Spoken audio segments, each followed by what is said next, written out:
The digital clock on my Honda's dashboard glowed 11:43 p.m. as I merged onto I-94, leaving behind another 16-hour shift at Children's Hospital. My navy blue scrubs felt damp with perspiration, and the fabric clung uncomfortably to my skin despite Chicago's October chill seeping through the car's aging heating system. The pediatric ward had been chaos tonight, a stomach bug tearing through half the children, leaving me and 2 other nurses to handle what should have been a full staff's workload. Exhaustion pulled at my bones like gravity, making my eyelids heavy and my shoulders ache. I rolled them back, trying to work out the knots that had formed from hunching over tiny patients for hours. My reflection in the rearview mirror showed exactly what I expected. Emma Walsh at 26, looking every one of her years plus a few extra.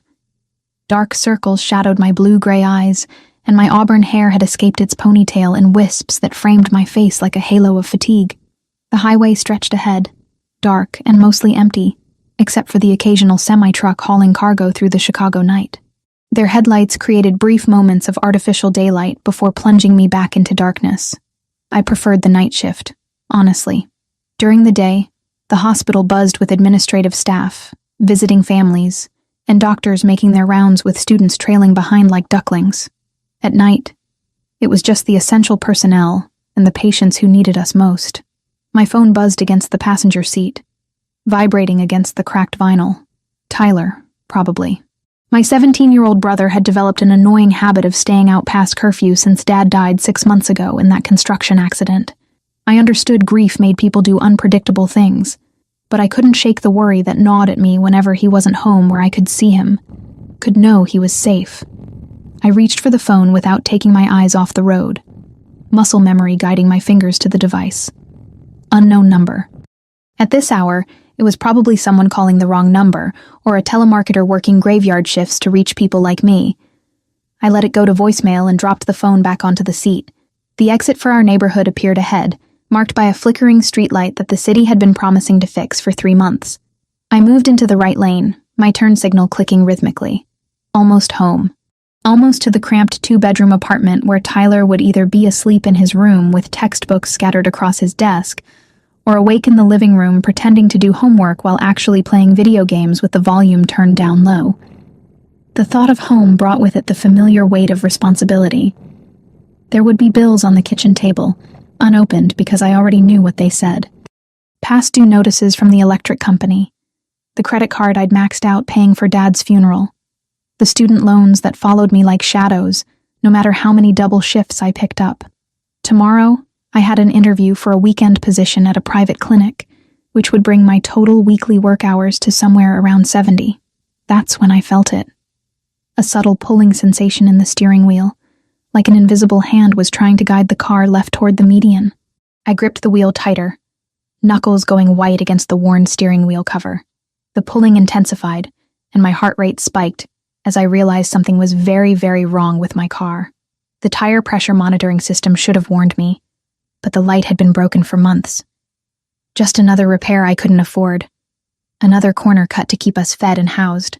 The Honda was 12 years old with over 200,000 miles, held together by prayers and preventive maintenance. I performed myself using YouTube tutorials.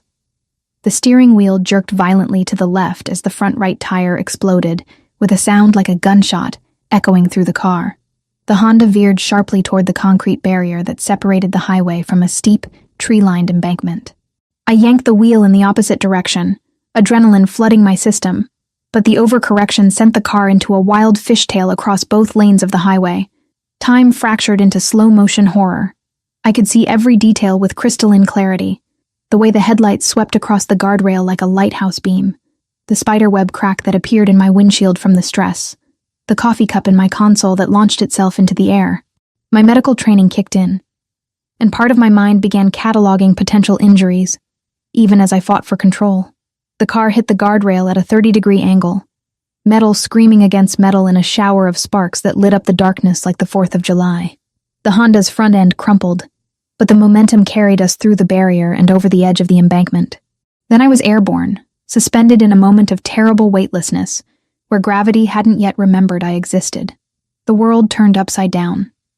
Glass exploded around me as the Honda rolled once, twice, 3 times down the 40-foot slope. My body slammed against the seatbelt with each rotation, and I felt something pop in my left shoulder. The airbag deployed with a bang that left my ears ringing, the chemical smell of the inflator mixing with the metallic taste of blood in my mouth. The car finally came to rest against a cluster of oak trees with a sound that would be etched into my nightmares forever. Assuming I lived to have nightmares. The engine made horrible dying sounds before falling silent, leaving only the tick of cooling metal and the drip of fluids I didn't want to identify. When the chaos stopped, I was hanging upside down, suspended by my seatbelt like a broken marionette. Blood from a cut on my scalp dripped steadily onto the crumpled roof below me, each drop creating a small crimson splash on the beige fabric. My left arm hung at an unnatural angle, sending bolts of white-hot agony through my shoulder with every heartbeat. The dashboard lights had gone out, but moonlight filtering through the shattered windshield provided enough illumination to assess my situation. It wasn't good. The driver's side door was compressed against a tree trunk, and the passenger side had buckled inward from the rolling. I was trapped in a metal coffin 50 feet down from the highway, where the sound of my crash had been swallowed by the night. Then I smelled it. Gasoline. Sweet and cloying and absolutely terrifying in the confined space.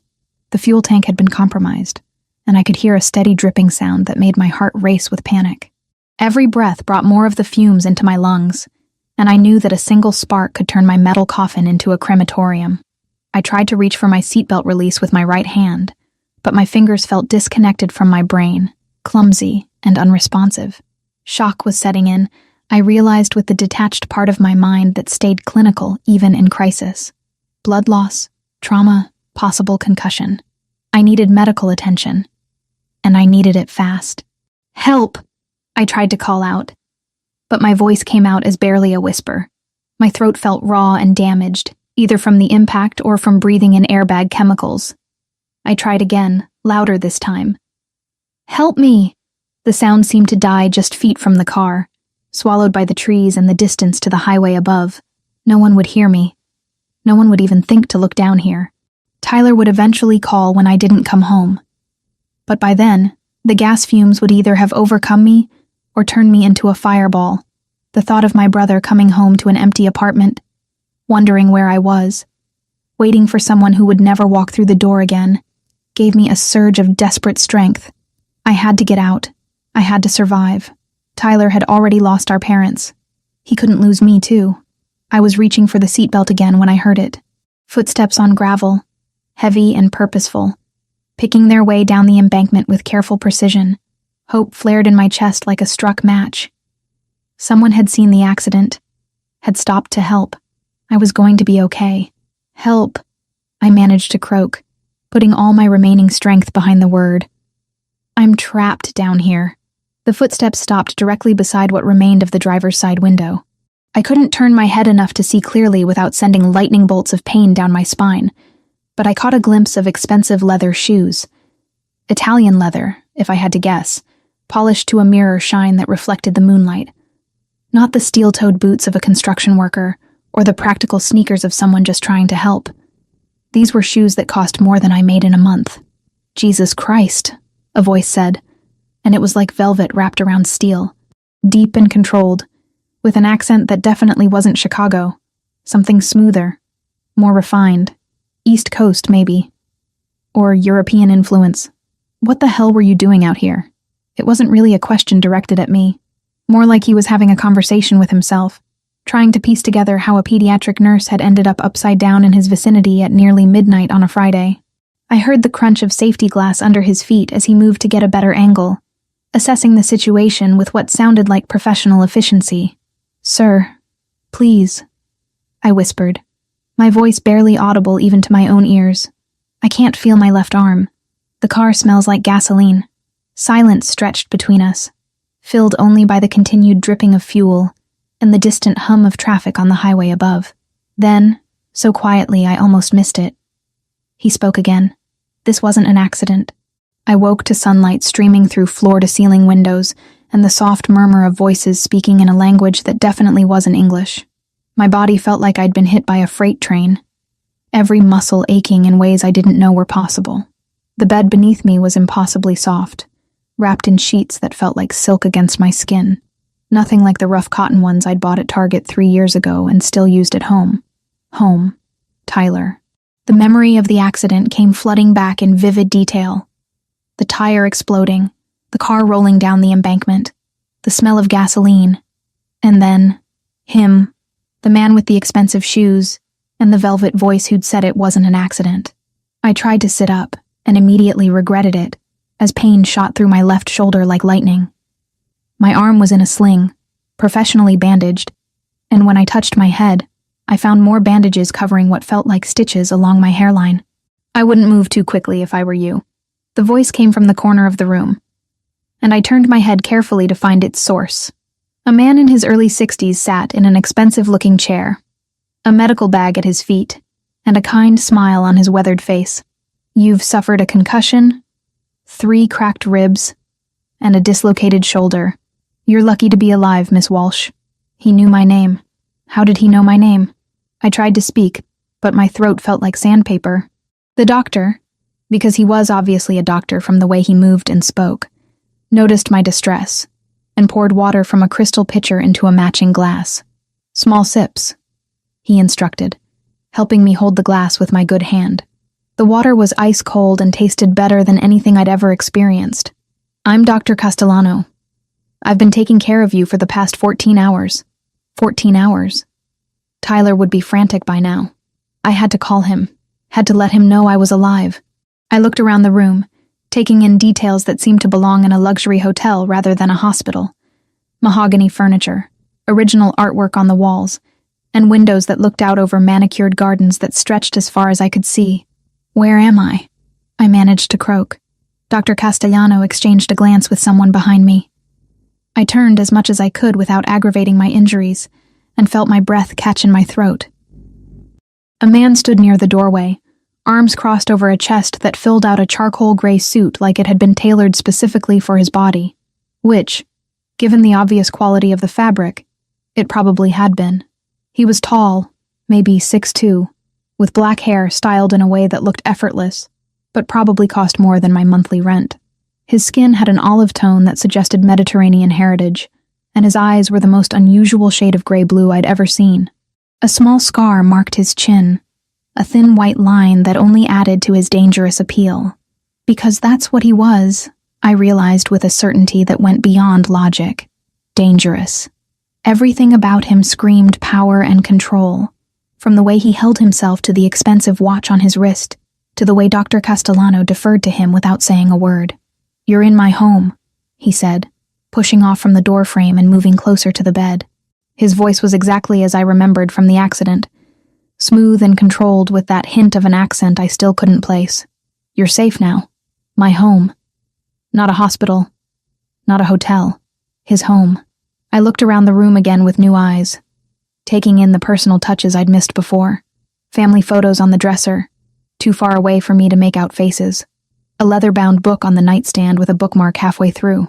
This was a guest room, but in someone's private residence. "I need to call my brother," I said, trying to project more strength than I felt. "He'll be worried sick. Already taken care of." The man moved to the window, hands clasped behind his back as he looked out over the grounds. "Tyler Walsh, 17 years old, junior at Lincoln Park High School.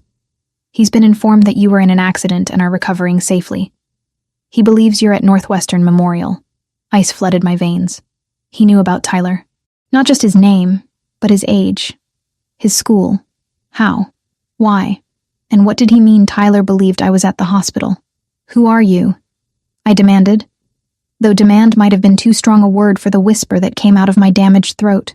He turned from the window, and those unusual eyes fixed on mine with an intensity that made me want to look away. I didn't. Something told me that showing weakness to this man would be a mistake I might not survive. "My name is Salvatore Romano," he said, as if that should mean something to me. When I didn't react with recognition, something that might have been amusement flickered across his features. "And you, Emma Catherine Walsh, are exactly who I thought you were." Dr. Castellano cleared his throat discreetly. "If you'll excuse me, Mr. Romano, I should check on the young lady's bandages." Salvatore nodded once, a gesture of dismissal that the doctor accepted without question. As he approached the bed with his medical bag, I noticed his hands shaking slightly. Not from age or illness, but from something else. Fear, maybe. or nervous respect for the man who just left us alone. Your injuries are healing well, Dr. Castellano said, unwrapping the bandage on my head with practiced efficiency. The cut required 12 stitches, but it was clean, no sign of infection. The shoulder will take longer, but you'll have full range of motion eventually. How long do I have to stay here? I asked, wincing as he prodded at the stitches. That's not my decision to make, he replied carefully. And there was something in his tone that sent another chill through me. Mr. Romano will discuss that with you when you're feeling stronger. When he finished his examination, Dr. Castellano packed his instruments with the same nervous efficiency he'd shown throughout the visit. I'll be back this evening to check on you again. Rest, drink plenty of fluids, and don't try to get up without assistance. He paused at the door, looking back at me with something that might have been pity. Miss Walsh, Mr. Romano is not a man to be trifled with.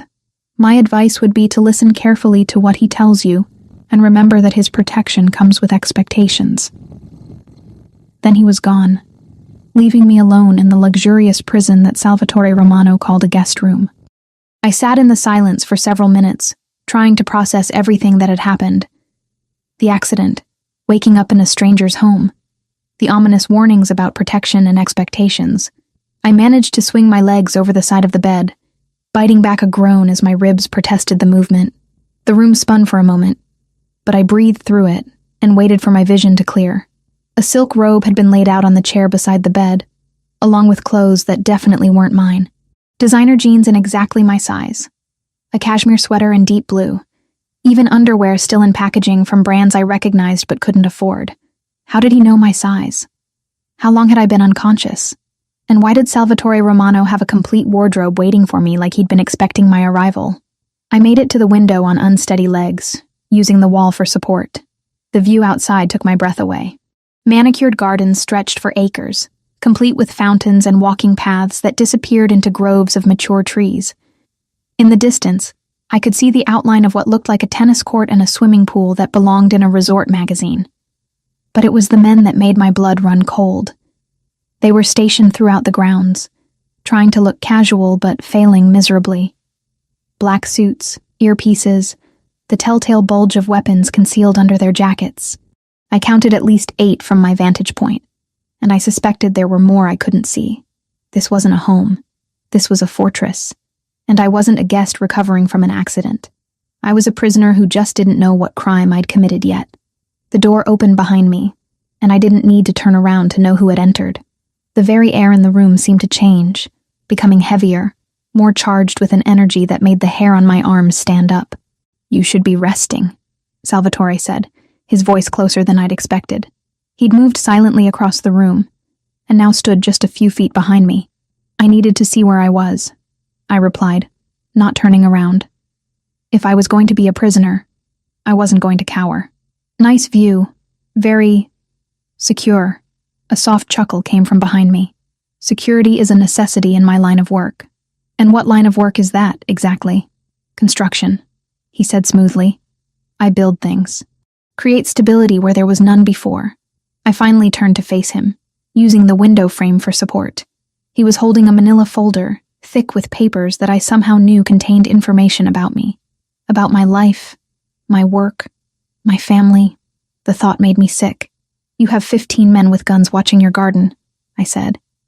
That's not construction. That's something else entirely. Those gray-blue eyes studied me with renewed interest. You're observant. Most people in your situation would be too grateful to be alive to ask uncomfortable questions.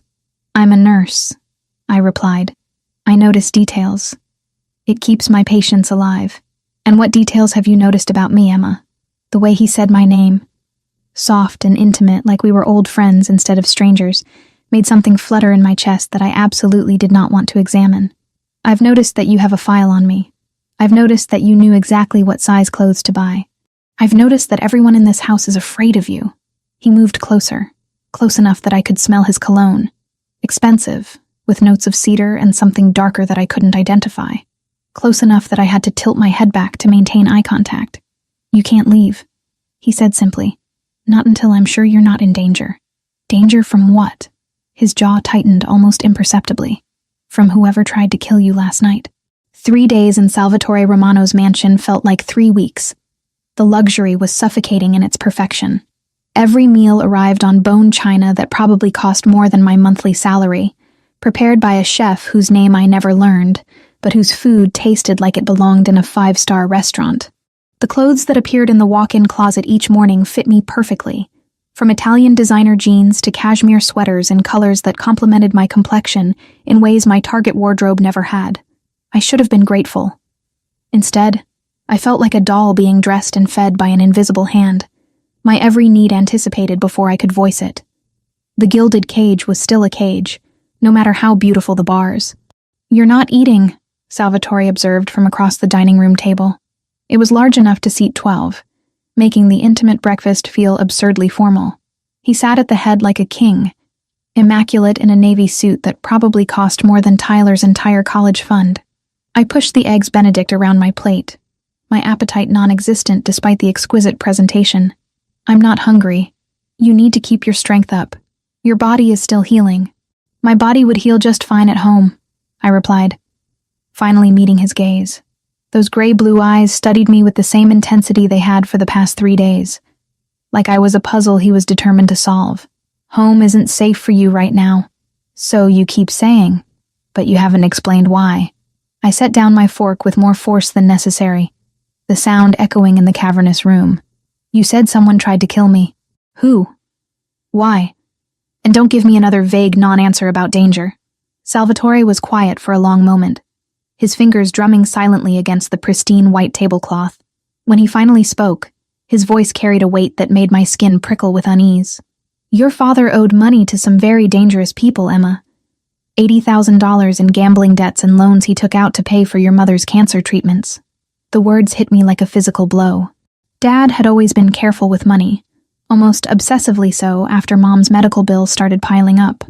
The idea that he'd been gambling, borrowing from loan sharks, felt impossible to reconcile with the man who taught me to balance a checkbook when I was 12.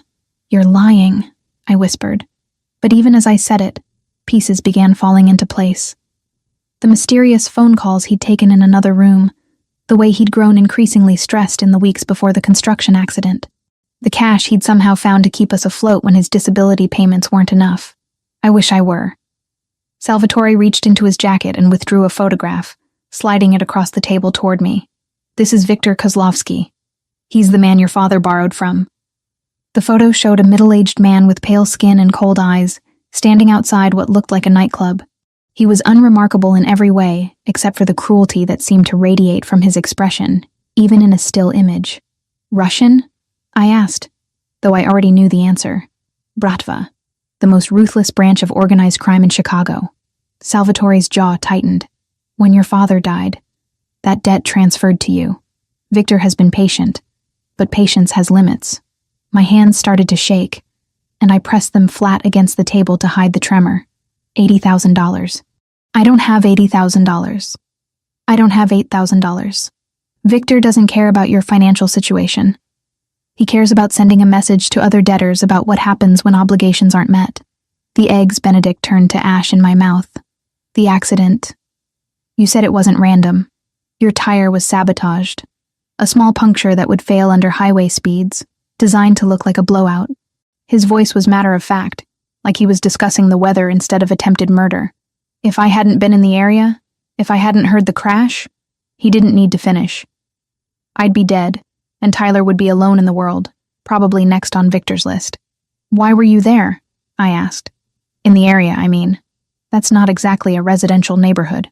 Something flickered in his expression, gone too quickly for me to interpret. "I own property nearby. I was conducting business. Business. At midnight on a Friday. The kind of business that required 15 armed men and a fortress disguised as a home." "What kind of construction do you do, Salvatore?" He leaned back in his chair, studying me with those penetrating eyes. "The kind that requires careful planning and attention to detail. The kind where mistakes can be fatal." It wasn't an answer, but it was more honest than anything else he'd told me. I appreciated the acknowledgement that we both knew his construction company was a front for something darker. "I need to call in sick to work," I said, changing the subject, because I wasn't ready to examine what it meant that I was having breakfast with a man who was almost certainly a criminal. "They'll fire me if I don't show up for 3 days without notice." "Already handled," You requested extended leave due to stress following a car accident. Very understandable, given the circumstances.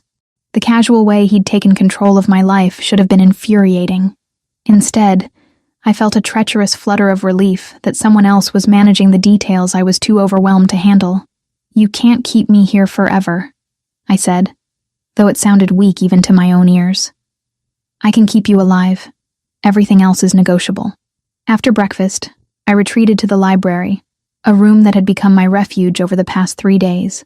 Floor-to-ceiling shelves held thousands of books in multiple languages, and a fire crackled in the marble fireplace despite the October warmth outside.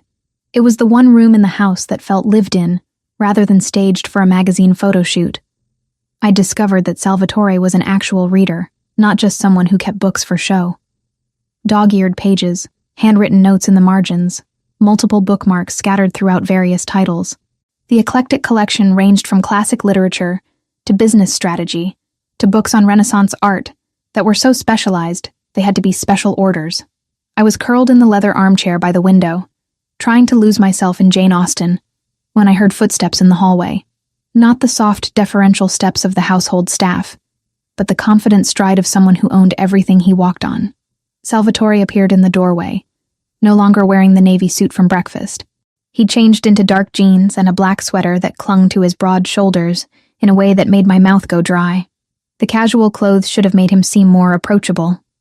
Instead, they revealed the powerful physique that the tailored suits had only hinted at. "You're bleeding," I said, noticing the red stain spreading across his left sleeve. He glanced down as if just noticing the injury himself. "It's nothing." My medical training overrode my common sense, and I stood up too quickly, wincing as my ribs protested. "Let me look at it." "Emma, it's fine. You're dripping blood on a Persian rug that probably costs more than my car. It's not fine." I moved toward him, noting the way he tensed as I approached. "Sit down. Let me see." For a moment, I thought he would refuse. Then he moved to the couch, sitting on the edge like he was ready to bolt at any second.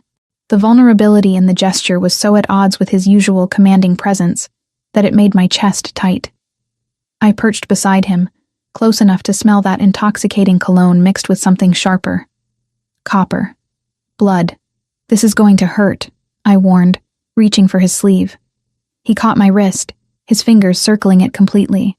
The touch sent electricity shooting up my arm, and I had to force myself to breathe normally. "I don't want you to see this," he said quietly. "See what?"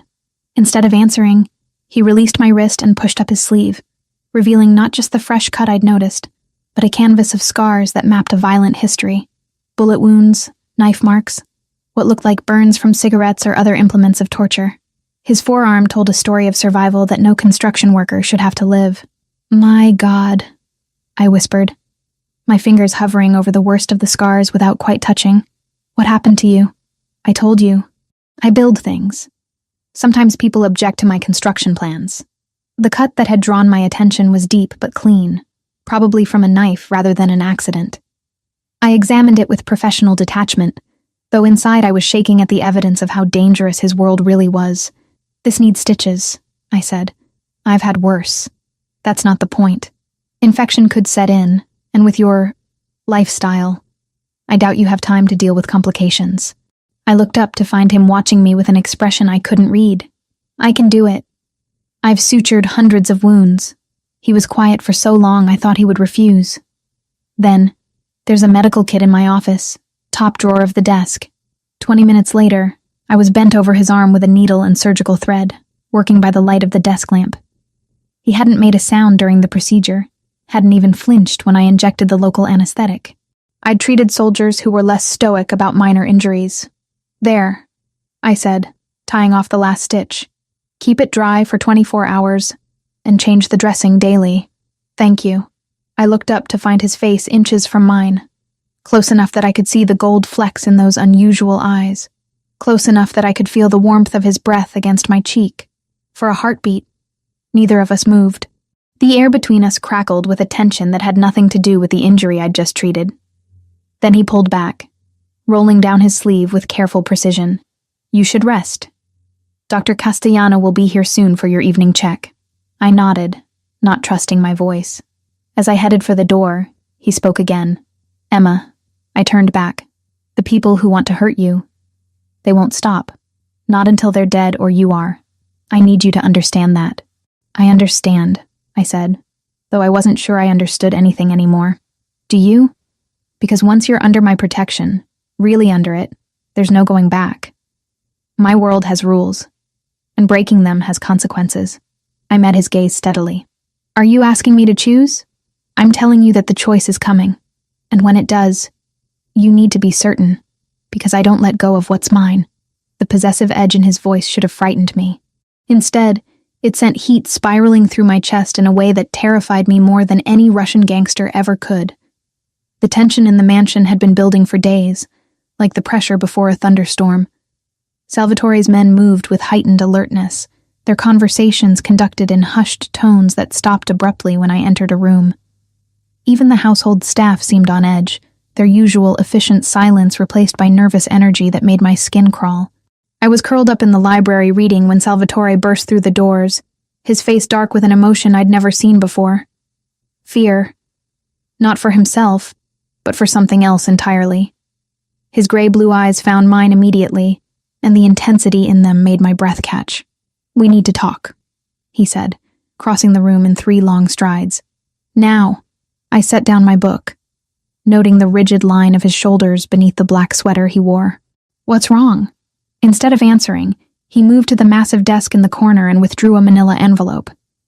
The same type that had contained my personal information days ago, but this one was thicker, heavier with whatever secrets it contained.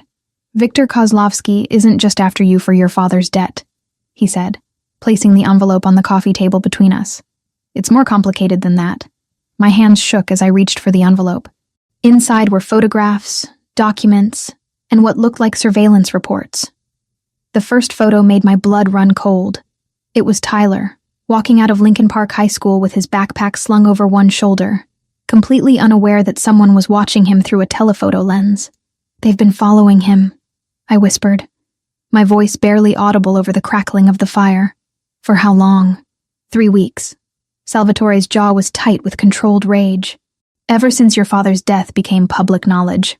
I flipped through more photos.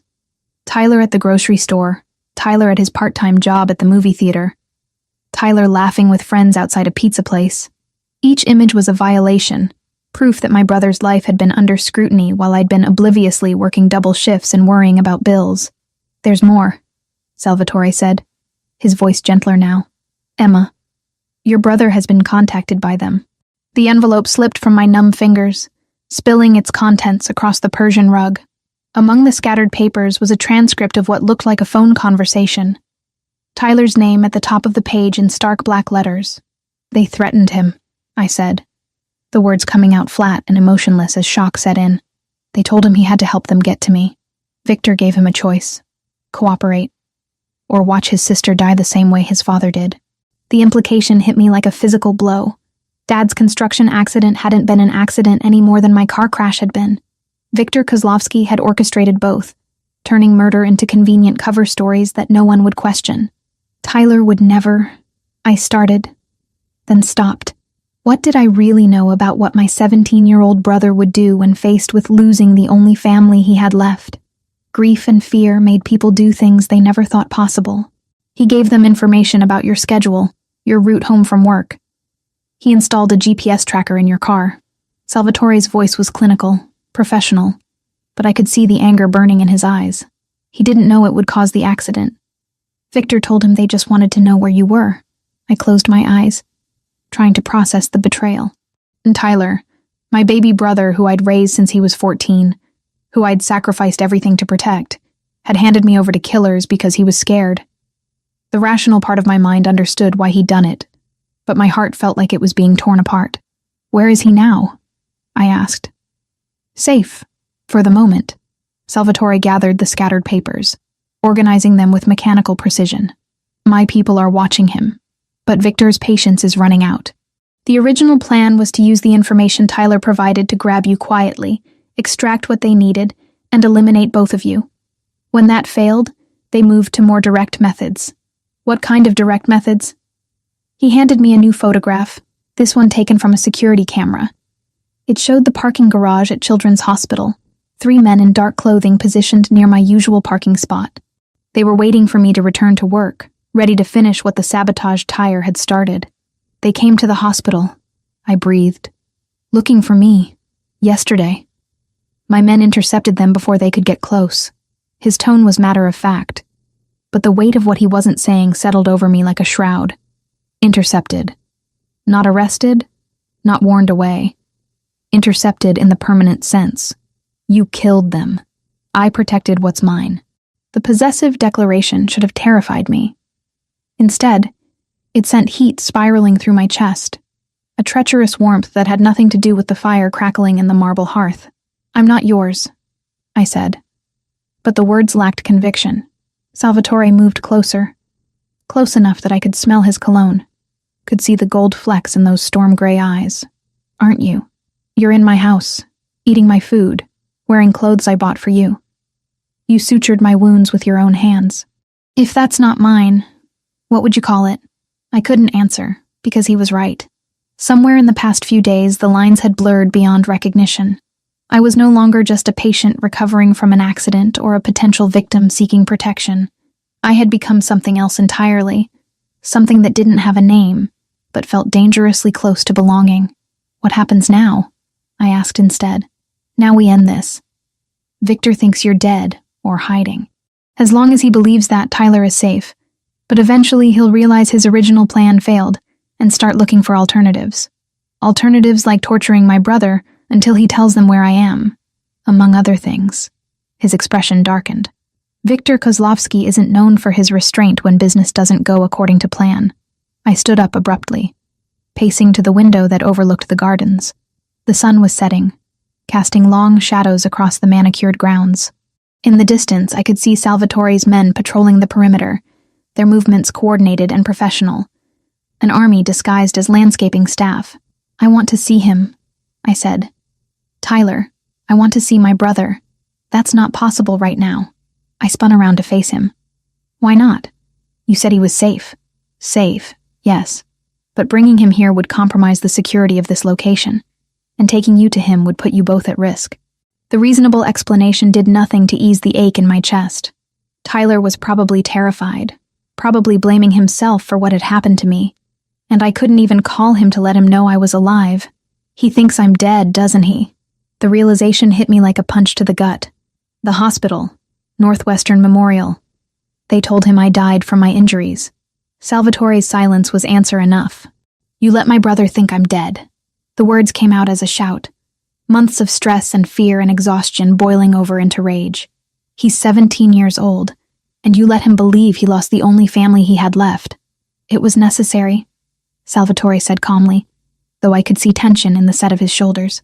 Victor's people are watching Tyler closely. Any sign that you survived would put him in immediate danger. So what's the plan? I stay hidden forever while my baby brother grieves for a sister who isn't actually dead? The plan is to eliminate the threat. Permanently. The quiet finality in his voice sent a chill down my spine. This wasn't a business negotiation or a territorial dispute. This was war, and Victor Kozlovsky had made the fatal mistake of targeting someone under Salvatore Romano's protection. You're going to kill him, I said. Not a question. I'm going to end a problem that should have been resolved months ago. He moved to pour himself a whiskey from the crystal decanter on the sidebar, the amber liquid catching the firelight like liquid gold. Victor crossed a line when he involved you and Tyler. That kind of mistake requires a permanent solution. I should have been horrified by his casual discussion of murder. Instead, I felt a savage satisfaction that someone was finally going to make Victor pay for what he'd done to my family. The emotion scared me more than Salvatore's threats ever could. What about Tyler? When this is over, what happens to him? He'll be taken care of. College, living expenses, protection if he needs it. Your father's debt dies with Victor. And me. Salvatore set down his glass and crossed the room until he was standing directly in front of me. His hand came up to cut my cheek, thumb tracing the line of my cheekbone with surprising gentleness. You already know the answer to that question, Emma. He was right. I did know. In the space between one heartbeat and the next, I'd crossed a line I couldn't uncross. The girl who'd been driving home from her nursing shift a week ago was gone, replaced by someone who could stand in a library discussing murder and feel nothing but grim satisfaction.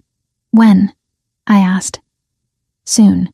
Victor's growing impatient, which makes him sloppy. Sloppy men make mistakes, and mistakes create opportunities. His thumb was still tracing patterns on my cheek, and I found myself leaning into the touch despite every rational thought screaming that this was madness. He was a killer, a criminal, a man whose world was built on violence and fear. But he was also the man who'd pulled me from a burning car, who'd protected me when I had nowhere else to go, who'd made Viktor Kozlovsky's elimination a personal mission because someone had dared to threaten what he considered his. "You could walk away," he said quietly.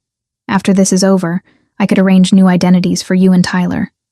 Clean slate, new city, enough money to start over anywhere you wanted.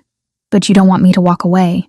"No," he admitted, his voice rough with an emotion I couldn't identify. "I don't." "Why?" Instead of answering with words, he leaned down and kissed me. It wasn't gentle or tentative. It was claiming, possessive, a brand that marked me as thoroughly as any signature on a contract. I should have pulled away, should have maintained the boundaries that kept me safe from his dangerous world. Instead, I kissed him back, pouring months of loneliness and fear and desperate need into the connection between us. When we finally broke apart, both of us were breathing hard, and I could see my own desperation reflected in his storm-gray eyes. "Anyone who touches you dies," he said against my lips, the words both promise and threat. "Anyone who hurts you pays in blood. From now on, you're mine, Emma Walsh, and I protect what's mine." I should have been terrified by the possessive declaration, by the casual way he discussed murder, by the knowledge that I was falling for a man whose hands were stained with blood. Instead, I felt safer than I had since the night my father died, wrapped in the dangerous protection of someone who would burn the world to keep me alive. The knock on my bedroom door came at 2:14 a.m., sharp and urgent. I'd been lying awake for hours, staring at the ceiling and replaying the kiss from earlier. My lips still burned from the memory of Salvatore's mouth on mine, from the possessive way he'd claimed me with nothing more than a touch. "Emma." His voice came through the heavy oak, tight with controlled panic. "I need you to get dressed. Now." I threw on jeans and a sweater, my heart hammering as I opened the door to find him fully clothed despite the hour. His usual immaculate appearance was slightly disheveled, dark hair falling across his forehead, and there was something in his storm-gray eyes that made my blood run cold. "What's wrong?"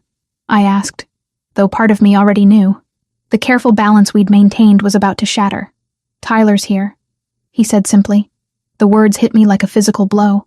"What do you mean he's here?" "He's downstairs, in my office, and he's not alone." I pushed past him, heading for the stairs, but his hand caught my arm gently but firmly. "Emma, wait. There's something you need to understand before you see him. Let go of me." The words came out harder than I'd intended, months of worry and fear bleeding into my voice. "I need to see my brother. He came here voluntarily," Salvatore continued, not releasing his grip. "With Victor's men. He thinks he's making a trade." The hallway tilted around me, and I had to grab the banister for support. "A trade for what?" "You. He believes if he delivers himself to me, Victor will let you live." The cruel irony of it made me want to laugh or cry or scream. Tyler thought he was saving a sister who was already dead, sacrificing himself for someone who was safe in the very house he'd just entered as a prisoner. "Does he know?" I whispered. "That I'm alive?" "No." "And Emma?" Salvatore's jaw tightened. "He's not the only one who thinks you're dead. Victor's people are convinced they succeeded in the car crash. Tyler coming here, trying to negotiate for your life, confirms their success in their minds. So what happens now? Now we have a problem. I can't let Victor's men leave alive, not after they've seen this location. And I can't let Tyler go back to them knowing what he knows about my operation." The implication hung in the air between us like a blade. Tyler had walked into a trap of his own making, and now 3 lives hung in the balance because of a misunderstanding that could have been avoided if I'd been allowed to contact him days ago. "I want to see him," I said firmly. "Emma, think about this. If Tyler sees you alive, if he realizes what's really been happening, it changes everything. The grief, the guilt he's been carrying, the decision to sacrifice himself for you, all of it becomes meaningless in an instant." "Good," I snapped. "Let it be meaningless. Let him stop blaming himself for something that wasn't his fault." Salvatore studied my face for a long moment, then nodded once. Stay behind me. Don't say anything until I give you permission. These men are armed and desperate, which makes them dangerous even in my own house. We descended the stairs in silence, passing through the elegant hallways that had become familiar over the past week. But now they felt different, charged with tension that made every shadow seem threatening. As we approached Salvatore's office, I could hear voices, one of them achingly familiar. "I don't care what you do to me," Tyler was saying, his voice cracking with emotion. "Just tell me she didn't suffer. Tell me Emma died quickly in that crash." My heart shattered. My 17-year-old brother, who should have been worried about college applications and prom dates, was negotiating with killers because he thought his big sister was dead. Salvatore paused at the office door, his hand on the handle. "Remember what I said. Stay behind me. Don't speak." The scene that greeted us was like something from a nightmare. Tyler sat in one of the leather chairs facing Salvatore's desk, his hands zip-tied behind his back, and a purple bruise darkening his left cheek. Two men flanked him, both wearing the kind of cheap suits that screamed muscle for hire. Their hands rested casually on the guns holstered under their jackets. Tyler looked older than his 17 years, aged by grief and guilt, and the kind of desperate courage that only came from having nothing left to lose. When he saw Salvatore enter, his chin lifted defiantly. "You're Romano," he said. It wasn't a question. "I am." Salvatore moved behind his desk with fluid grace, every inch the predator sizing up his prey. "And you're Tyler Walsh. You've caused me a considerable amount of trouble." "I did what they told me to do," Tyler replied, his voice steady despite the circumstances. "I gave them information about Emma's schedule. I installed the tracker. I did everything Victor wanted, and she's still dead." One of Victor's men, a thin man with dead eyes and prison tattoos crawling up his neck, stepped forward. "The boy fulfilled his part of the bargain, Mr. Romano. Victor is prepared to consider the debt settled if you make his death quick." "How generous," Salvatore said dryly. "And what makes Victor think he has any authority to negotiate terms in my home?" The second man, broader and scarred, shifted his weight nervously. "We came here in good faith, under flag of truce. There is no truce between Victor Kozlovsky and me," Salvatore replied, his voice dropping to a dangerous whisper. "There is only the question of whether you die quickly or slowly." I couldn't take it anymore. My brother was sitting 3 feet away from me, ready to die because he thought he'd failed to protect me, and I was hiding behind Salvatore's broad shoulders like a coward. "Tyler," I said, stepping out from behind Salvatore despite his sharp intake of breath. The effect was immediate and devastating. Tyler's face went white, then red, then white again as he struggled to process what he was seeing. The two Russians reached for their guns, but Salvatore's men were faster. Suddenly, the office was filled with the metallic click of safeties being disengaged. "Emma?" Tyler's voice was barely a whisper. "You're dead. I saw the news report. Northwestern Memorial confirmed it." "I'm alive," I said, my own voice thick with tears. "I'm alive, and I'm okay. And none of this was your fault. But the tracker, the accident." He was hyperventilating now, great gulping breaths that made his words come out in gasps. "Victor said if I helped them find you, they'd make it quick. They said you were going to die anyway because of Dad's debt.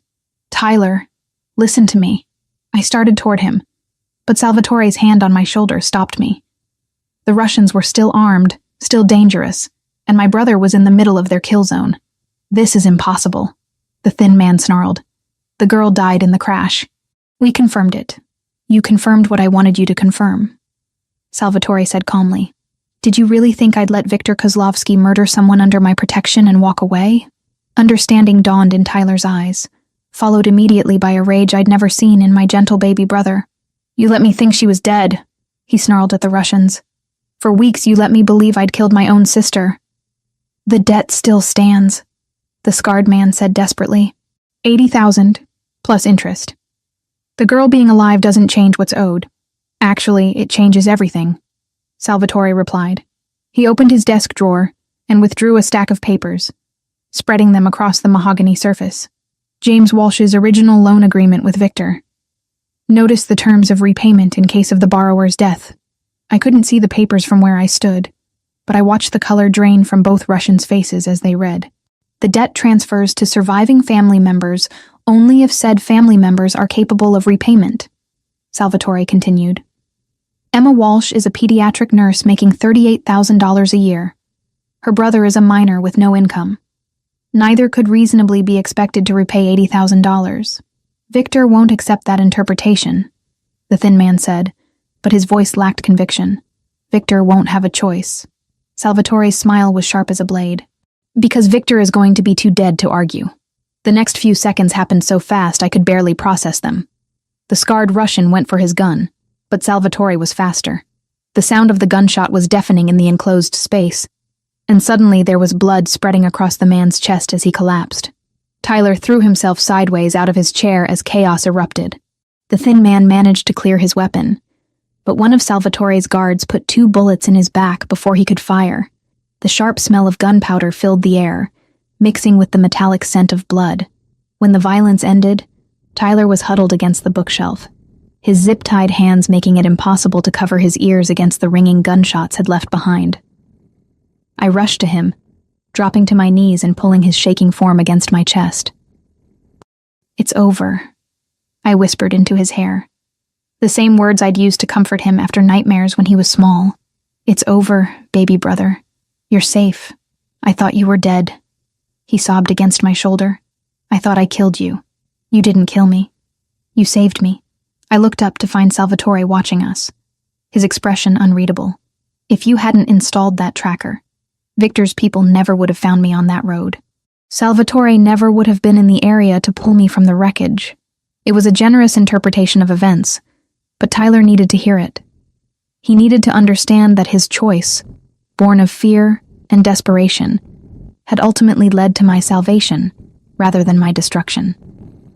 Salvatore moved around the desk, careful to avoid the spreading pools of blood, and crouched down beside us. With surprising gentleness, he cut Tyler's restraints with a knife that appeared from nowhere. "Your sister is right," he said quietly.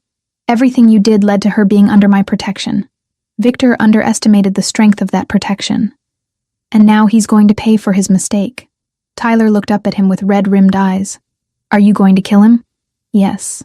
The simple honesty of the answer seemed to steady Tyler in a way that false reassurances never could. He nodded once, accepting the reality of the world he'd stumbled into.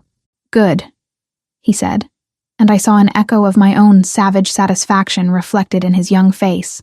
Someone should make him pay for what he did to our family. In that moment, I realized that Tyler and I had both crossed lines we could never uncross. We were no longer the innocent siblings who'd been grieving our father's death and struggling to make ends meet. We were something else now, something harder and more dangerous. We were family to Salvatore Romano, and that meant everything had changed forever. 2 days after the shootout in Salvatore's office, I found myself sitting across from Tyler in the mansion's breakfast room, watching him devour a stack of pancakes like he hadn't eaten in weeks, which, knowing my brother's tendency to forget meals when he was stressed, might have been close to the truth. "These are incredible," he said, around a mouthful of food, gesturing with his fork at the chef's handiwork. "Do you eat like this every day?"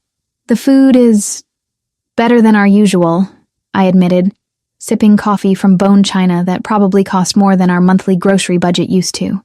It felt surreal, this domestic scene playing out in the aftermath of such violence. But Tyler seemed to be adapting to the luxury with the resilience that only teenagers possessed. "Emma," he said, his expression growing serious as he set down his fork. "What you said the other night, about me saving you by installing that tracker. We both know that's not really what happened. I'd been dreading this conversation, but my brother deserved honesty after everything he'd been through. No, it's not. But Tyler, you were 17 years old, threatened by men who'd already killed our father. You made the only choice you could with the information you had. I betrayed you," he said quietly. "I gave them everything they needed to hurt you, and I did it because I was scared. You were protecting us both the only way you knew how," I countered. "And in the end, it worked out. Because of him." Tyler's gaze flicked toward the doorway where Salvatore had appeared, dressed in his usual immaculate suit despite the early hour. "Because he was there when you needed him." Salvatore entered the room with that fluid grace that never failed to make my pulse quicken.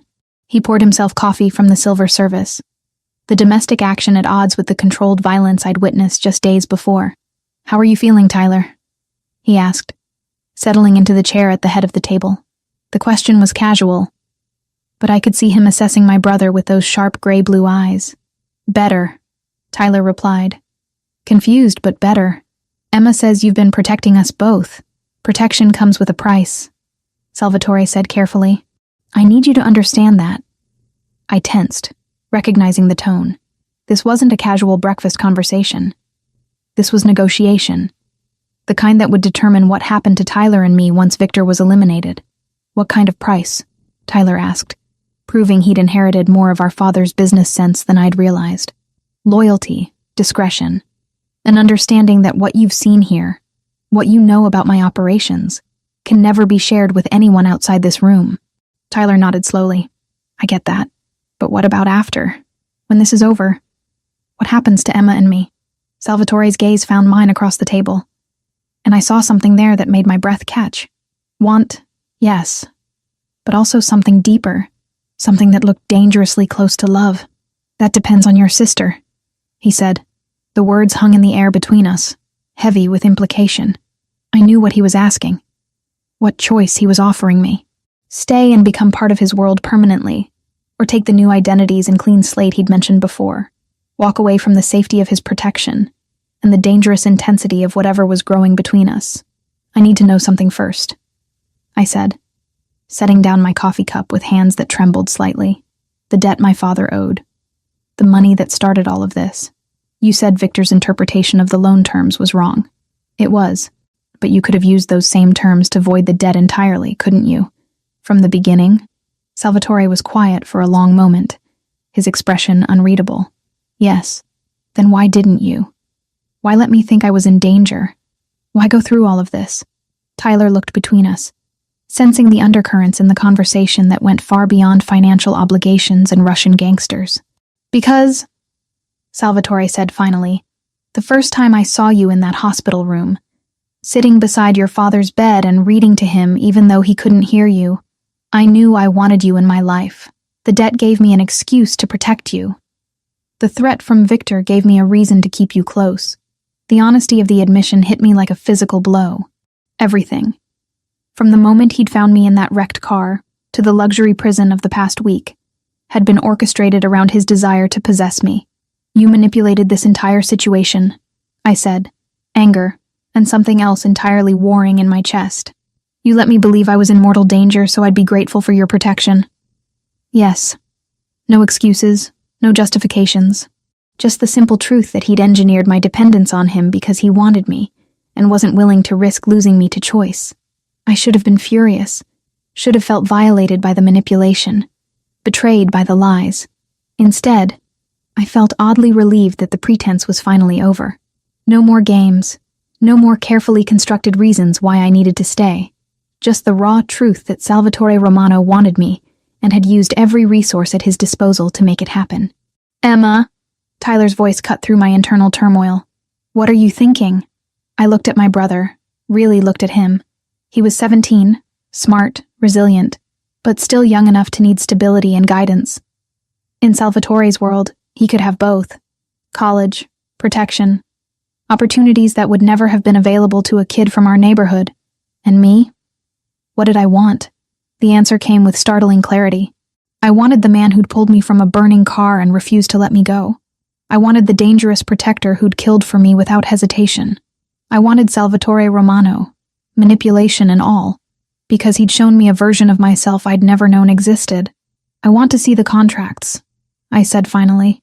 "The original loan documents, the terms Victor was operating under. Everything." Salvatore nodded and left the room, returning minutes later with a thick manila folder. I spread the papers across the breakfast table, Tyler leaning over my shoulder as I read through the legal jargon. It was all there, exactly as Salvatore had said. The debt had been James Walsh's alone, non-transferable upon death, unless surviving family members had both the means and legal obligation to assume it. Neither Tyler nor I qualified on either count. "Victor knew this," I said, looking up at Salvatore. "He had to know the debt wasn't legally enforceable against us." Of course he knew. But Victor's never been particularly concerned with legal niceties. He saw an opportunity to expand his territory and took it, using your father's death as an excuse to eliminate potential threats to his operations. Threats like you. Threats like me. I closed the folder and pushed it away, my decision crystallizing with each heartbeat. Tyler, how do you feel about Northwestern University? Full scholarship, all expenses paid. My brother's eyes widened. Are you serious? Very serious. But it would mean accepting that our lives have changed permanently. No going back to our old apartment, our old struggles. You'd be under Salvatore's protection, which means following his rules.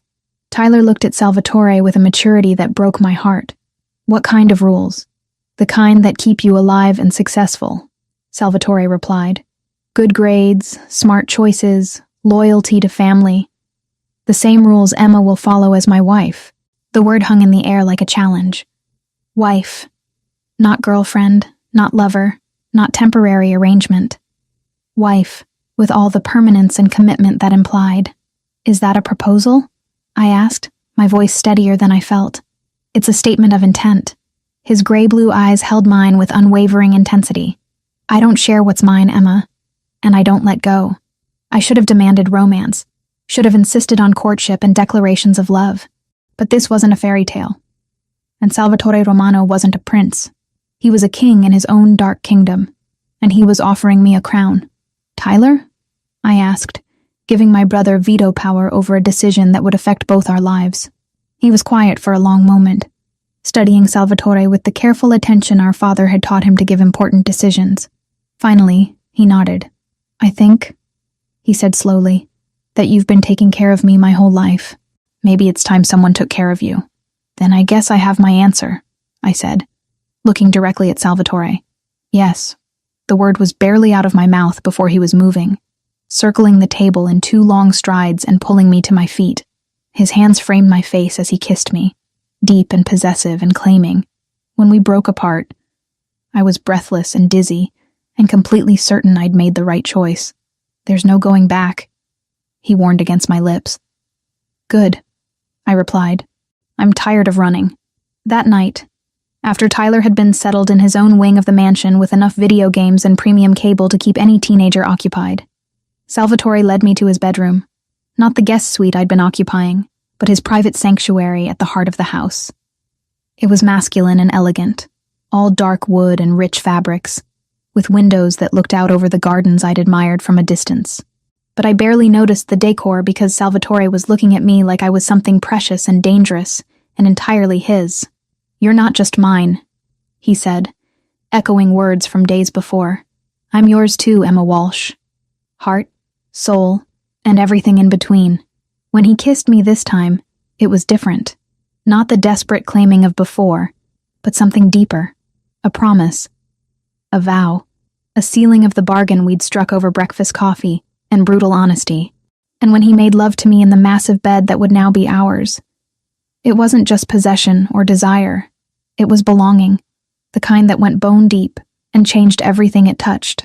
Later, wrapped in silk sheets, with Salvatore's arm around me and his steady heartbeat against my ear, I realized I wasn't the same woman who'd been driving home from her nursing shift 2 weeks ago, that Emma had been surviving, existing, making do with less than she deserved. This Emma had everything. Protection, luxury, love that came with sharp edges and absolute devotion. Most importantly, she had choice. Not the illusion of choice, but real power in a partnership with someone strong enough to handle whatever she brought to the table. No regrets? Salvatore asked quietly, his fingers tracing patterns on my bare shoulder. Only one, I replied, lifting my head to meet his gaze. That it took a car accident to bring us together. His smile was sharp and satisfied. I would have found another way. I told you, Emma. I don't let go of what's mine. And as his arms tightened around me in the darkness, I realized I didn't want him to. The call came at 3:17 a.m. on a Tuesday, 3 weeks after I'd officially become Salvatore's fiancée. I'd been asleep in his arms when his phone erupted with the harsh buzzing that meant emergency. He was awake instantly, the predator's instincts that had kept him alive for decades pulling him from sleep to full alertness in seconds. Romano, he answered, his voice already sharp with focus. I watched his expression change as he listened, saw the muscle in his jaw tighten with controlled fury. When? A pause. How many men does he have with him? Another pause. Longer this time. No, Don't engage. Fall back and maintain surveillance. I'm on my way." He ended the call and was already moving, pulling on clothes with the efficient motions of someone who'd dressed for war countless times before. "What's wrong?" I asked, though the cold knot in my stomach already knew. "Victor's made his move. He's at the old warehouse district with Tyler." The words hit me like ice water. "That's impossible. Tyler's here. He's in his room."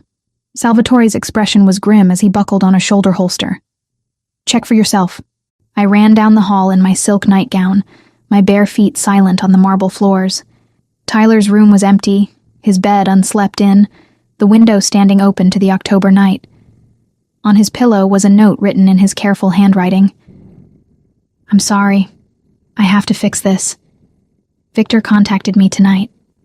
He says if I come alone, he'll end the debt and leave you both alone forever. I know you'll try to stop me, but this is my choice. I love you, Em. Take care of yourself." "He's 17 years old," I said, when Salvatore found me standing frozen in Tyler's doorway. "He still thinks he can fix this by sacrificing himself. Victor's counting on that. He knows Tyler feels guilty about his role in your accident. He's using that guilt to draw him out." I turned to face him, noting the tactical vest he now wore beneath his jacket, the additional weapons that had appeared on his person. "You're going after him. We're going after him," Salvatore corrected. "This ends tonight, Emma. One way or another. I'm not trained for this kind of thing," I protested, though I was already moving toward our bedroom to find clothes more appropriate for a rescue mission than silk lingerie. "You're a trauma nurse who's been learning to shoot for the past 3 weeks. And more importantly, you're Tyler's sister.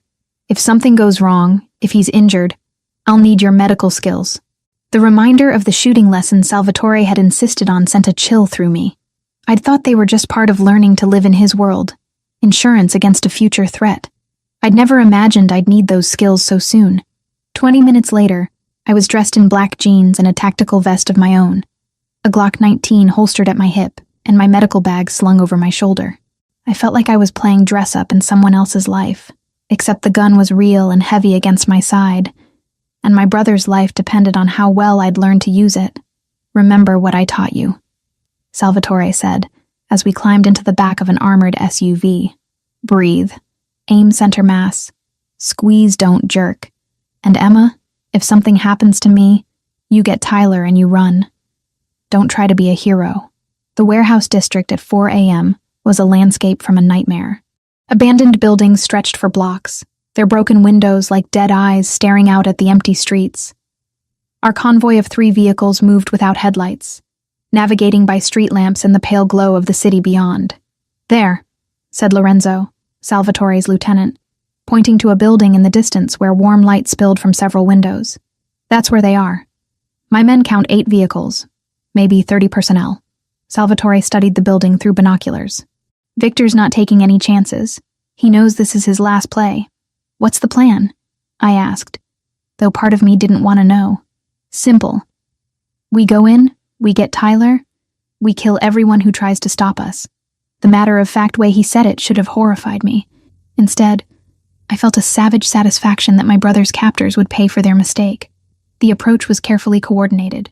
Salvatore's men had been planning for this contingency for weeks, and it showed in the precision of their movements. We left the vehicles 4 blocks away and approached on foot, using abandoned buildings and shipping containers for cover. I stayed close to Salvatore, my heart hammering as we crept through the industrial maze. The weight of the gun at my hip was both comforting and terrifying, a reminder that I might have to take a life before the night was over. "Movement on the roof," Lorenzo whispered into his radio. 2 snipers, northeast corner. "Take them out quietly," Salvatore replied. "We go in 60 seconds. I watched through a crack in a shipping container as 2 of Salvatore's men scaled the side of the building with spider-like efficiency. The snipers never knew what hit them. "Go." The next few minutes were chaos orchestrated with military precision. Salvatore's men moved like ghosts, taking out Victor's sentries with suppressed weapons and tactical coordination that spoke of serious training. This wasn't just a construction crew with guns. This was a private army. We entered through a service door that had been quietly cleared by the advance team. The interior of the warehouse was a maze of crates and machinery, perfect for an ambush, but also perfect for infiltration if you knew what you were doing. The sound of voices led us deeper into the building. Victor's voice, heavily accented and filled with the kind of casual cruelty I'd come to associate with him from recordings. And Tyler, trying to sound brave but unable to hide the fear in his young voice. "You came alone, just like you promised," Victor was saying as we crept closer. "Very admirable. Very stupid, but admirable." "I kept my word," Tyler replied. "Now keep yours. Leave my sister and Salvatore alone." Victor's laughter was like breaking glass. "Oh, my young friend, did you really think it would be that simple? Your sister cost me 3 good men and considerable face in the community. That kind of debt requires payment in blood. You said if I came, you'd let them go. I said I'd end the debt. I never said they'd survive it. I saw red. Without thinking, I stepped around the corner with my gun drawn, medical training overridden by protective fury. Get away from my brother, you son of a bitch! The scene that greeted me was worse than I'd imagined. Tyler was zip-tied to a chair in the center of the warehouse floor, blood trickling from a cut on his forehead. Victor stood behind him with a knife pressed to Tyler's throat, flanked by 6 armed men in tactical gear. "Emma Walsh," Victor said with mock delight. "The dead girl who refused to stay dead. How inconvenient." "Let him go," I said, my voice steadier than I felt. "This is between you and me. Actually, it's between me and him," Victor said, nodding toward the shadows where Salvatore emerged with his own weapon drawn. The great Salvatore Romano, come to rescue his little pet and her troublesome brother. "Victor," Salvatore said calmly, "you made a mistake coming after what's mine. What's yours?" Victor pressed the knife harder against Tyler's throat, drawing a thin line of blood. The boy came to me willingly. The girl was always mine to take. "You have no claim here." "I have every claim. Emma is my fiancé. Tyler is her family, which makes him my family. And family," Salvatore's voice dropped to a dangerous whisper, "is sacred." The standoff stretched for an eternity, measured in heartbeats. Victor's men had their weapons trained on Salvatore and me, but I could see Salvatore's people moving through the shadows, getting into position. Any second, this powder keg would explode. "You know what I find interesting?" Victor mused, still holding the knife to my brother's throat. "The boy feels so guilty about betraying his sister. He actually believes this is his fault." "It's not his fault," I said firmly. "It's yours." "Ah, but that's where you're wrong. You see, young Tyler here has been very helpful, not just with the tracker but with other information as well. Haven't you, Tyler?" My brother's face crumpled with shame. "Emma, I'm sorry. He said if I told him about Salvatore's security, about the layout of the house, he'd make it quick for both of you." The betrayal hit me like a physical blow, but not because I blamed Tyler, because I finally understood the depth of Victor's manipulation, the way he'd used my brother's love for me as a weapon against us both. "Tyler," I said softly, "look at me." He raised his eyes, tears streaming down his face. "I'm so sorry, Em. I thought I was protecting you." "You were protecting me. You've always protected me. And now, I'm going to protect you." I saw the moment Victor realized his mistake. He'd been so focused on Salvatore, so confident in his superior numbers, that he'd forgotten the most dangerous person in any situation is someone with nothing left to lose. I didn't hesitate. The Glock was in my hands and firing before Victor could react. The first shot took him in the shoulder, spinning him away from Tyler. The second caught him in the chest as he tried to bring his own weapon up. Then all hell broke loose. Salvatore's men opened fire from their concealed positions, cutting down Victor's soldiers with practiced efficiency. I dove behind a crate as bullets whined overhead, my hands shaking as I reloaded with movements drilled into muscle memory over weeks of training. "Tyler!" I shouted over the gunfire. "Stay down!" My brother had managed to tip his chair over, using it as minimal cover while still bound. I could see him trying to work free of his restraints, but the zip ties were too tight. A figure appeared around the edge of my crate, weapon raised.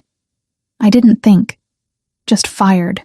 The man dropped, and I felt a savage satisfaction that should have terrified me but didn't. He'd threatened my family. In Salvatore's world, that was a death sentence. The gunfight lasted maybe 3 minutes, though it felt like hours. When the smoke cleared, Victor's men were down and Salvatore was moving toward Tyler with a knife to cut his restraints. But Victor wasn't done yet. I saw him rising from behind a pallet where he'd taken cover, blood streaming from his wounds, but his eyes still filled with hatred. He had a gun in his hand, and it was pointed at Salvatore's back. I didn't shout a warning. There wasn't time. I just put 3 bullets center mass into Viktor Kozlovsky, watching him fall back with a satisfaction that went bone deep. "It's over," I said, lowering my weapon as Salvatore cut Tyler free. "It's finally over." Tyler fell into my arms, both of us shaking with adrenaline and relief in the aftermath of violence. "I thought I'd gotten you killed," he sobbed against my shoulder. "You saved us," I replied, meaning every word. "If you hadn't come here, Victor would have kept hunting us forever. This way, it's finished." Salvatore approached us, his own weapon holstered. "We need to move. Police response time in this area is about 15 minutes. As we walked out of the warehouse, stepping over the bodies of our enemies, I realized something fundamental had changed inside me. The woman who'd been driving home from her nursing shift 3 weeks ago was gone forever, replaced by someone who could kill to protect her family and feel no regret. I was no longer Emma Walsh, pediatric nurse and struggling guardian. I was Emma Romano, the future wife of a man who ruled through violence and fear, and I was exactly where I belonged. 6 months after Viktor Kozlovsky's death, I stood in the bridal suite of St. Anthony's Cathedral, adjusting the antique lace veil that had belonged to Salvatore's grandmother. The woman staring back at me from the full-length mirror was barely recognizable as the exhausted nurse who'd been driving home from a double shift that night in October. This Emma had learned to shoot with deadly accuracy. This Emma could discuss money laundering over dinner without flinching.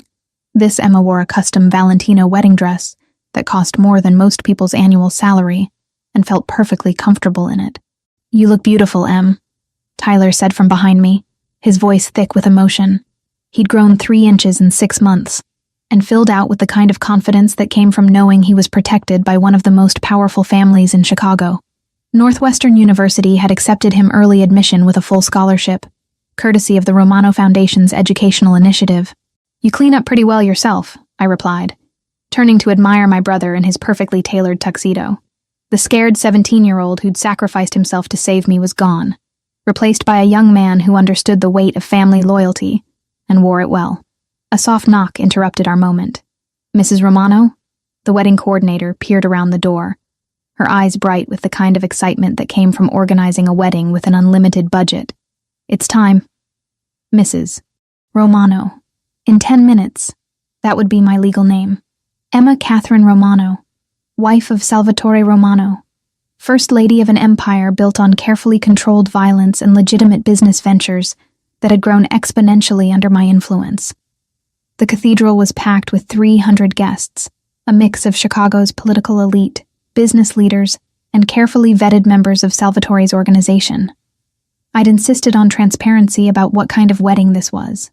Everyone who sat in those pews knew exactly who they were celebrating. As the wedding march began, Tyler offered me his arm. "Ready?" he asked. "I've been ready since the night he pulled me from that car," I replied. The walk down the aisle felt like a victory parade. Mayor Davidson nodded respectfully from the 3rd row. Federal Judge Morrison, whose daughter's life I'd saved in the pediatric ward 2 months ago, smiled warmly from the 5th. The careful balance Salvatore had built between legitimacy and his darker enterprises was on full display, and I was about to become its centerpiece. But none of that mattered the moment I saw him waiting at the altar. Salvatore stood like a king in his domain, immaculate in a charcoal gray morning coat that emphasized his broad shoulders and lean frame. His dark hair was perfectly styled, but I could see the small scar on his chin that I'd traced with my fingers countless times.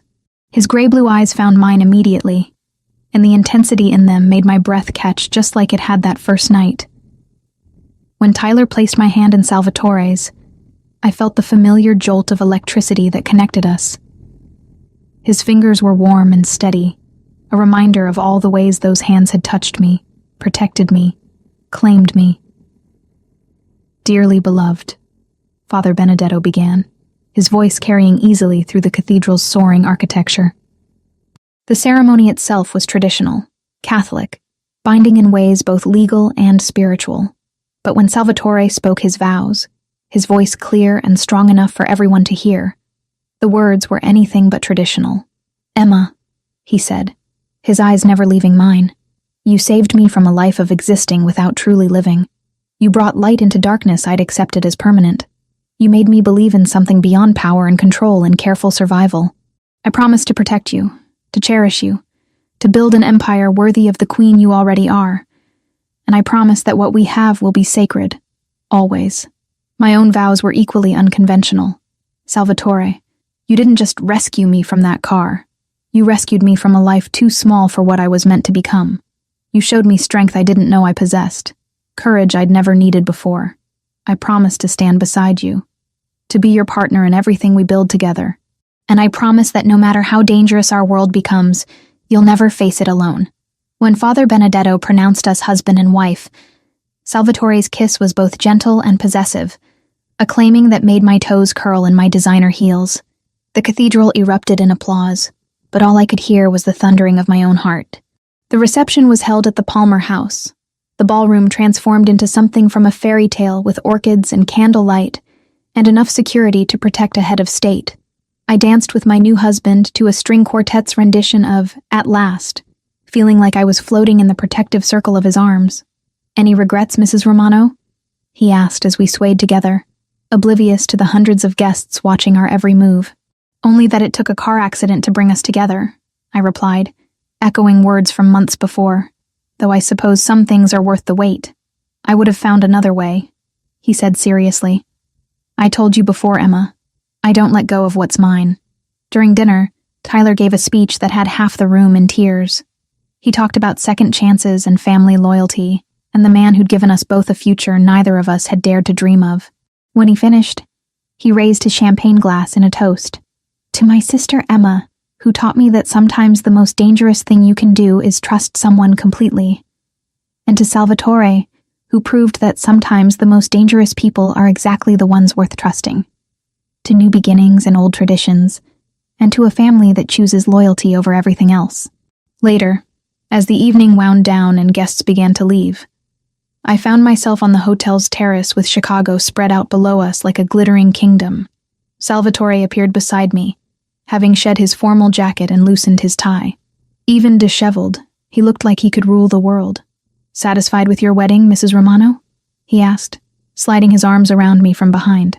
"Satisfied with my husband," I corrected, leaning back against his chest. "The wedding was just a party, an important party. 300 witnesses to the fact that Emma Walsh is dead and gone, and Emma Romano has taken her place." He was right. The woman who'd worked 16-hour shifts to pay rent on a crumbling apartment, who'd worried about Tyler's college prospects and her father's unpaid debts, had died in that car crash. The woman who'd emerged from Salvatore's protection was someone else entirely. "I have something for you," he said, pulling a small velvet box from his pocket.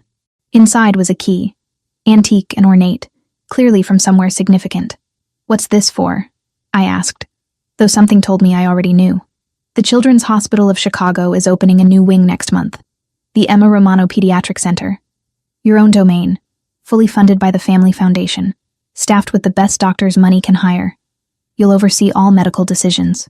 Tears pricked my eyes. He'd given me everything I'd never known I wanted. Power, protection, purpose that went beyond mere survival. But more than that, he'd given me a way to use my old skills in my new world. "You'll be able to help children the way you always wanted to," he continued. "But now you'll have unlimited resources to do it. No insurance denials, no budget constraints, no choosing between treatments based on cost." "Salvatore," I turned in his arms, struck speechless by the magnitude of the gift. "You gave up your career to be with me.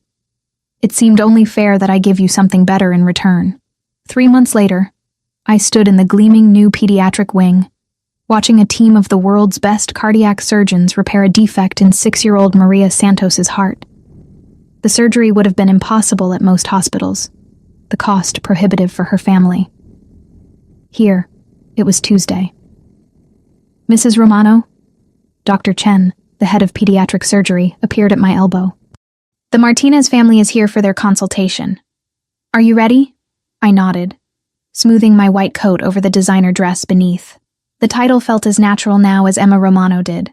I'd become someone who could authorize million-dollar treatments with the same ease as ordering lunch, someone whose word was law in this sterile kingdom of healing.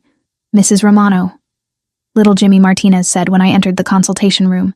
He was 8 years old with leukemia, and eyes that were too old for his face. "Are you really going to make me better?" "We're going to try our very best," I promised, crouching down to his level. "And we have the best doctors in the world here just for you." That evening, I came home to find Salvatore in his study, reviewing reports from his various enterprises. The legitimate businesses had tripled their revenue since our marriage, partly because of my organizational skills, but mostly because Emma Romano opened doors that had been closed to Salvatore alone. "Good day?"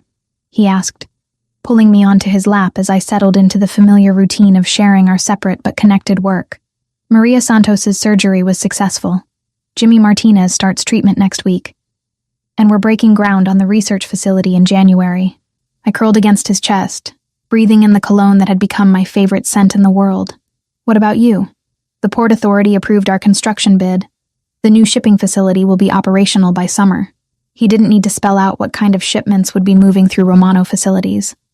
I'd learned not to ask questions I didn't need answers to. "Tyler called," I said. "He's made Dean's List again, and he's bringing someone home for Thanksgiving." "Someone?" "Her name is Sarah. Pre-med, honor society. Apparently everything he talks about lately." I smiled at the thought of my baby brother in love. "He wants your permission to bring her to family dinner." "Of course." Salvatore's arms tightened around me. "She'll need to be vetted, naturally. Background check, family history, the usual security measures." I'd learned that the usual security measures for Romano family members were extensive enough to rival FBI clearances. But Sarah would pass. Tyler had good instincts about people, and he'd never bring someone dangerous into our world. "There's something else," I said, my voice carefully neutral. "Dr. Castellano wants to schedule a consultation next week." Salvatore went very still beneath me. "What kind of consultation?"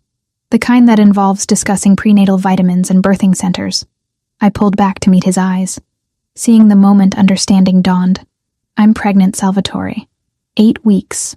The expression that crossed his face was unlike anything I'd ever seen before. Wonder, protectiveness, joy, and a vulnerability that made my chest tight. His hand moved immediately to my still flat stomach, spreading wide as if he could feel the life growing there. "You're sure?" he asked quietly. "Dr. Castellano ran the test twice. We're having a baby." He kissed me then, deep and claiming and reverent all at once. When we broke apart, his eyes were bright with unshed tears. "A baby," he repeated, like he was testing the words.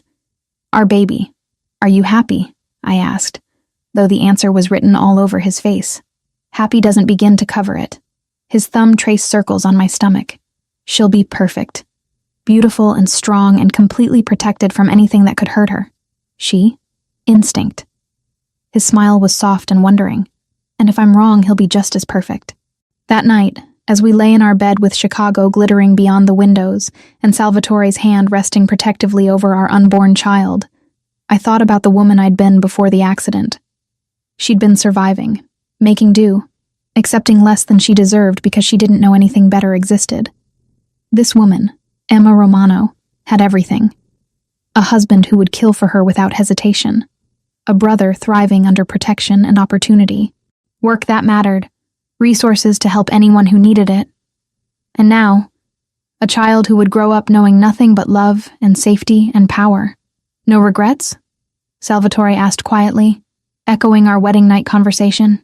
"Only one," I replied, settling deeper into his embrace. "That it took me 26 years to find you." He laughed softly. "I would have waited longer if necessary. Some things are worth any price." And as his arms tightened around me and our child, I knew he was right. The girl who'd been trapped in that burning car had died in the wreckage. The woman who'd emerged from Salvatore Romano's protection had been reborn into a life bigger and more dangerous and more beautiful than anything she'd ever imagined possible. I was exactly where I belonged. Finally, completely, forever home.